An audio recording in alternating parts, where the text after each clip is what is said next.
National mathematics day है, यानी राष्ट्रीय गणित दिवस। 22 दिसंबर 2025 को ये जितने भी बड़ी यूनिवर्सिटीज़, स्कूल्स और जो भी एजुकेशन जो इंस्टीट्यूट होते हैं उनमें मैथ्स को थोड़ा सा हाईलाइट करने के लिए डे सेलिब्रेट किया जा रहा है।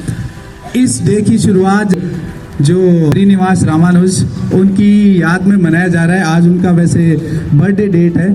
तो मैं आपको बताना चाहूँगा कि भारत के बहुत बड़े और एक महान इकोनॉमिस्ट रहे डॉक्टर श्री मनमोहन सिंह। उन्होंने 2012 में जो अपना एक स्पीच दे रहे थे मद्रास यूनिवर्सिटी, उसमें उन्होंने कहा था कि एक महान गणितज्ञ श्रीनिवास रामानुज के जन्म दिवस को हम नेशनल मैथमेटिक्स डे के रूप में मनाएंगे। उन्होंने ये भी कहा था कि जो श्रीनिवास रामानुज थे उन्होंने बहुत ही कम एज में बहुत बड़े बड़े काम करके दिखाए थे। मैं आपको थोड़ा सा रामानुज जी थे उनके बारे में उनकी थोड़ी सी लाइफ स्टोरी छोटी सी बताना चाहूँगा। वो तमिलनाडु के ईडर गांव में एक बहुत ही गरीब ब्राह्मण परिवार में पैदा हुए थे। उनके पापा एक साड़ी की दुकान में क्लर्क का काम करते थे और उनकी माताजी जो थी वो हाउसवाइफ थी। उनके पापा का नाम श्रीनिवास अयंगर और माता का नाम कोमलता था और वो बहुत ही एक गरीब फैमिली से थे।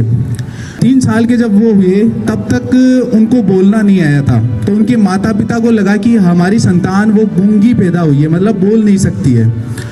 लेकिन बाद में धीरे धीरे उन्होंने बोलना सीखा, अपनी स्कूलिंग उन्होंने स्टार्ट की।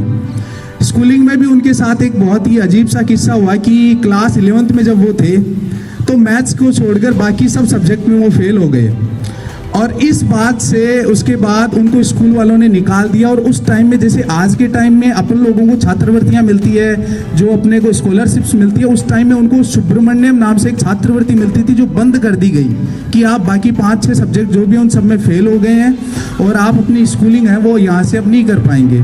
उनकी फैमिली का जो पहले से ही बैकग्राउंड था वो बहुत ज़्यादा वीक था, इस वजह से उनके पास पढ़ने के लिए पैसे नहीं थे। तो उन्होंने वहाँ से जगह छोड़ के वो महाराष्ट्र में आ गए और उन्होंने 5 रुपये में जॉब करना स्टार्ट किया और अपनी स्टडी को आगे किया। ये मैं आपको उनका एक स्ट्रगल बता रहा हूँ कि एक लड़का जो फेल होने के बावजूद भी मैथ्स में इतना प्रेम था उसका, उन्होंने नए नए इनोवेशंस करने स्टार्ट किए। उन्होंने अपने जो भी वर्क करते उसको अपनी डायरी में राइट डाउन करते। उनके बाद उनको पब्लिश करवाने के भी उनके पास पैसे नहीं थे। तो मुंबई में यहाँ आने के बाद एक प्रोफेसर से जैसे तैसे मिले और उन्होंने कहा कि मैं कुछ अच्छे जो नोट्स वगैरह राइट करता हूँ मैं आपको भेज दूंगा, आप चाहे अपने नाम से इनको पब्लिश करवा दीजिए, लेकिन है ना आप ज़रूर बताइए क्योंकि ये आगे ज़रूर हमें सीखने को मिलेगा, आगे आने वाली पीढ़ियाँ इसको ज़रूर सीखेंगी। उसके बाद उनके जो नोट्स थे उनके बारे में जैसे सर ने बताया कि हार्डी को पता चला, वो एक कैम्ब्रिज यूनिवर्सिटी के बहुत बड़े प्रोफेसर थे। तो वहाँ उनको जब पता चला कि रामानुज नाम से कोई मैथमेटिशियन है जो बहुत ही अच्छी तरीके से नंबर थ्योरी के बारे में और नंबर्स के बारे में और उनके ग्रुपिंग के बारे में बहुत अच्छे जो डेटा है उनके बारे में बहुत अच्छे आंकड़े या फिर जो भी प्रोवाइड करवा रहा है बहुत ही यूजफुल है।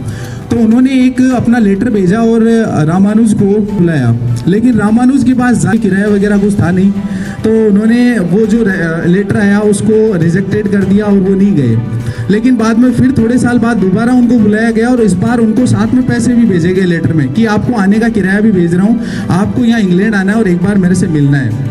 तो जैसे सर ने बताया कि उनकी गाड़ी का नंबर देखते ही उन्होंने उनको कह दिया था कि आपकी गाड़ी का नंबर एक यूनिक नंबर है जिसको हम 2 अलग अलग तरीके से क्यूब्स में राइट कर सकते हैं। ये बात सुन के बहुत ही अचंभित हुए हार्डी और उन्होंने कहा कि जो नंबर है इसका नाम हम दोनों के नाम पे ही रख लेते हैं और तब से उस नंबर को हार्डी रामानुज नंबर कहा जाता है जो आपके क्लास 8th के चैप्टर नंबर 6 में आता है।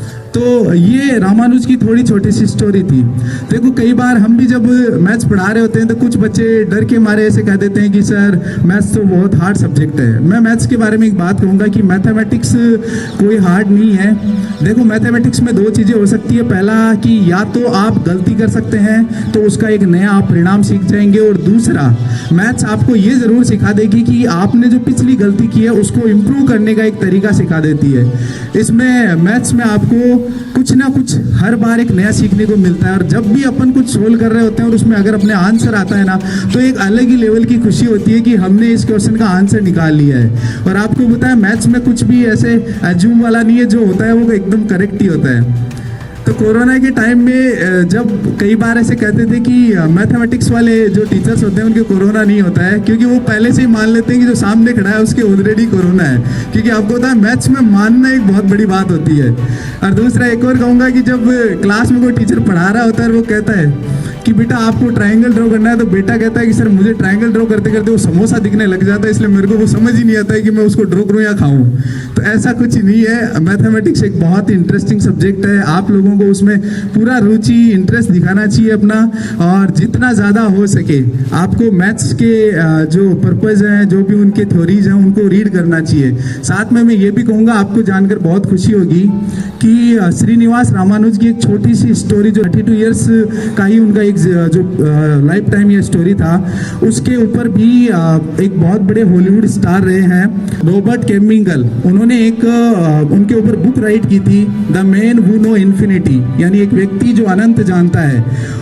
उसके ऊपर 2015 में एक मूवी भी बनी थी। ये बुक 1992 में पब्लिश हुई थी। आप मानेंगे नहीं कि मैथ्स के पर्पस पर सबसे ज़्यादा पब्लिश होने वाले पेजेस और सबसे ज़्यादा बिकने वाली ये स्टोरी थी, जिसके ऊपर पूरे विश्व में आज श्रीनिवास रामानुज को जाना जाता है। तो ये आप लोगों के लिए भी खुशी की बात है कि भारतीय जितने मैथमेटिशियन रहे हैं, चाहे आप पुराने ब्रह्मगुप्त को जानते होंगे, आर्यभट्ट को जानते होंगे, उनके पर्पज या भास्कराचार्य को भी जानते होंगे, उनके अलावा भी एक नया नाम जो लगभग 18-19वीं शताब्दी में एक बड़ा अपने जो मैथमेटिक्स को एक नए लेवल पर लेकर गए, तो उनको भी अपन याद कर रहे हैं आज। और पूरा जो भारत है वो आज नेशनल डे मना रहा है। आप सभी को भी उसकी ढेर सारी शुभकामनाएं। आशा करता हूं कि आप मैथ्स में जितनी प्रॉब्लम्स आएंगी उनको ज़रूर सोल्व करेंगे और बढ़िया तरीके से अपनी जो लाइफ है उसको एक स्टेप आगे लेकर जाएंगे। Thank you all of you, thank you.